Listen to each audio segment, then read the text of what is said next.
मुंबई एक असं शहर आहे जिथं कुणीही उपाशी झोपत नाही असं म्हणतात, परंतु खाण्यामध्ये असे खूप लोक आहेत ज्यांचा हातावरचं पोट आहे आपण असं म्हणतो. ते सगळे त्यातले बरेचसे लोक हे वडापाव खाऊन जगणारी लोक आहेत. त्यातले बरेचसे लोक चहा खारी, चहा टोस्ट खाऊन जगणारी लोकंसुद्धा आहेत.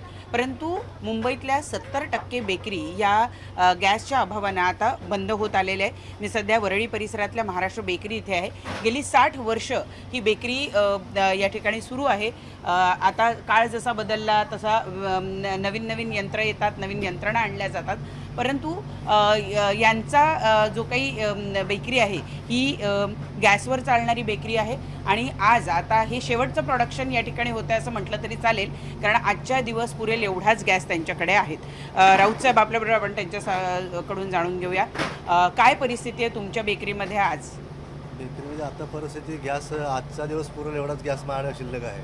बरं. आता आजचा संपल्यानंतर उद्यापासून मला बंद करण्याचीच पाळी आहे ते, आणि काहीच दुसरा ऑप्शनच नाही माझ्याकडे त्याच्यासाठी. साधारणतः रोज तुम्ही किती उत्पादन करत होतात? आणि आम्ही असं ऐकतोय की तुम्ही फक्त पाव ठेवल्या, बाकीचे पदार्थ पण बंद ज्या दिवसापासून कमर्शियल सिलेंडर बंद झाला ना, म्हणजे यायचा बंद झाला त्या दिवसापासून मी बाकीचा माल, मिठा माल बंद करून टाकला होता. म्हणजे उदाहरणार्थ की घारी, बटर, टोस्ट, नान, कटाई ह्या वस्तू मी बंदच केल्या ॲक्च्युली त्या दिवसापासून. फक्त पाव ही अशी जीवनावश्यक वस्तू आहे की सगळ्यांना त्याची जरूरत आहे, म्हणून फक्त पावाचं उत्पादन मी चालू ठेवलं. त्यामुळे आतापर्यंत मला 5-6 दिवस मला गॅस पुरला. दिवस 2-3 शिल्लक होते, 3 सिलेंडर माझ्याकडे. त्याच्यावर मी आतापर्यंत चालू ठेवला, फक्त पावच काढून. बाकी पूर्ण माल मी बंद केला आहे. आणि पावासाठी आजचा लास्टचा दिवस, आज संध्याकाळी माल, आजचा दुपारचा माल निघाल्यानंतर मला उद्यापासून बंदच ठेवायला लागणार आहे. बरं, मला सांगा, आत्ताच आम्ही एक फोन आलेला बघितला, तोही तुमच्या परिचित मित्राचाच होता. वरळीची काय परिस्थिती आहे? वरळीतल्या किती बेकरी? वरळीमधले आता सध्या 3 बेकऱ्या बंद झाल्यात आजपासून. म्हणजे ॲक्च्युली एक कालपासून 2, आज सकाळपासून 1 बंद झाली. तर माझे उद्यापासून म्हणजे असं पूर्णपणे बंदच होत चालले. ही एकट्या वरळी परिसरात वरळीची परिस्थिती आहे सध्याची. आता इतर सगळीकडे तेच परिस्थिती असू शकते. शासनाच्या वतीने तुम्हाला काही सांगण्यात आले की कधीपर्यंत? सांगण्यात आलं नाही की आम्हाला फक्त डीलर लोक बोलतात की 25 तारखेपासून मिळतील किंवा 24 तारखेपासून मिळतील, एवढंच सांगण्यात येतं डीलर लोकांकडून, जे आम्हाला कमर्शियल सप्लाय करतात ते लोकांकडून. बाकी कोणाकडून काहीच सांगण्यात येत नाही.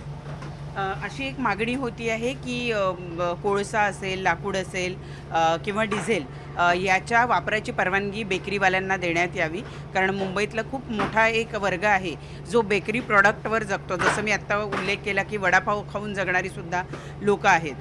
अशी जर कोळसा, डिझेल आणि लाकडाला परवानगी दिली तर तुमचं उत्पादन निघू शकतं का? मॅडम, आतापर्यंत आमची कोळशावर चालणारीच बेकरी होती. तो कोर्टाने निर्णय दिला आम्हाला सगळं बंद करा म्हणून, आम्ही सगळं बंद करून टाकलं ते.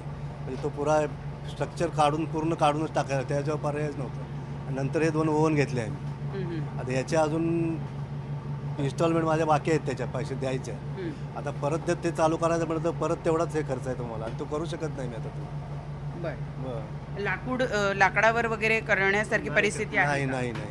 त्याला पूर्ण भट्टी पूर्ण नवीन बांधली पाहिजे, त्यावेळी ते करू शकतो, तोपर्यंत नाही करू शकत. म्हणजे आम्ही विचार करतोय की बाबा चुलीसारख्या व्यवस्था जर तयार केली गेली मातीची किंवा सिमेंटची तात्पुरती, तर तशा याच्यावर करणं शक्य आहे? नाही शक्य. आता मी ते करू शकत नाही. कोणताही बेकरीवाला एकदा स्ट्रक्चर तोडून भट्टीचं काढलं लगे परत नाही करू शकत नाही. त्याला पूर्णपणे भट्टी उभीच करायला लागणार ते, आणि आता भट्टी उभी करणं शक्य नाही आहे आता ते.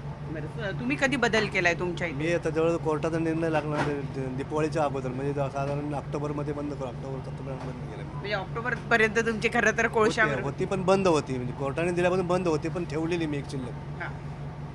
थोडा माझा खर्च त्यावेळेला मला जास्त होता, ओव्हन घेतल्यामुळे खर्च वाढल्यामुळे मी ते थांबवलेली. पण नंतर मला ॲक्च्युअली जागा हवी होती म्हणून मी ते काढून टाकले. तर बंद तर बंदच आहे ना, बरोबर. ठेवून फायदा नाही म्हणून मी काढून टाकली तिला भट्टी ते. म्हणजे हा जरी पर्याय BMCनं जर सुरू ठेवायचा निर्णय घेतला तरी तुम्हाला करणं शक्य नाही, करणं शक्य नाही. मी काय इतर लोकांनाही करणं शक्य नाही. जिथे ज्या लोकांनी ठेवल्यात भट्ट्या त्यांच्यासाठी ठीक आहे पर्याय, पण माझ्याकडे तर आता पर्यायच नाही दुसरा बंद करण्याशिवाय.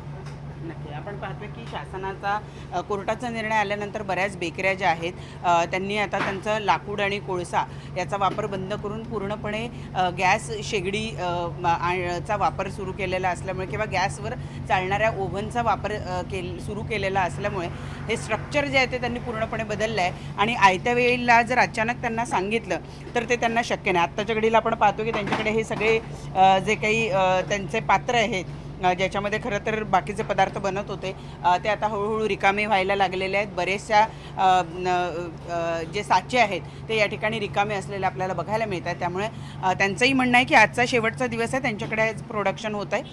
उद्या सकाळपासून त्यांची बेकरीसुद्धा बंद पडणार आहे. वरळीमध्ये 5 बेकरी आहे, त्यापैकी 4 म्हणजे चौथी बेकरी ही त्यांची उद्या सकाळी बंद होणार आहे. त्यामुळे फक्त एकच बेकरी वरळीमध्ये सुरू राहील आणि अशा पद्धतीनं मुंबईतल्या जवळपास 70% बेकरी ज्या आहेत त्या बंद होण्याच्या मार्गावर आहेत. शासनानं जरी परवानगी दिली लाकूड, कोळसा आणि डिझेल वापरायची, तरीसुद्धा अचानक संपूर्ण स्ट्रक्चर बदलणं शक्य नाही. त्यामुळे गॅस वापरायला लावणं जे आहे तेच एकमेव पर्याय आहे. अशा परिस्थितीमध्ये लवकरात लवकर कमर्शियल गॅस जर सुरू झाला नाही तर त्याचा परिणाम मुंबईकरांच्या खाण्यावर सुद्धा होताना आपल्याला बघायला मिळणार आहे. व्हिडिओ जर्नलिस्ट प्रवीण शेट्टीचा, प्रणाली कापसे, न्यूज 18 मराठी, मुंबई.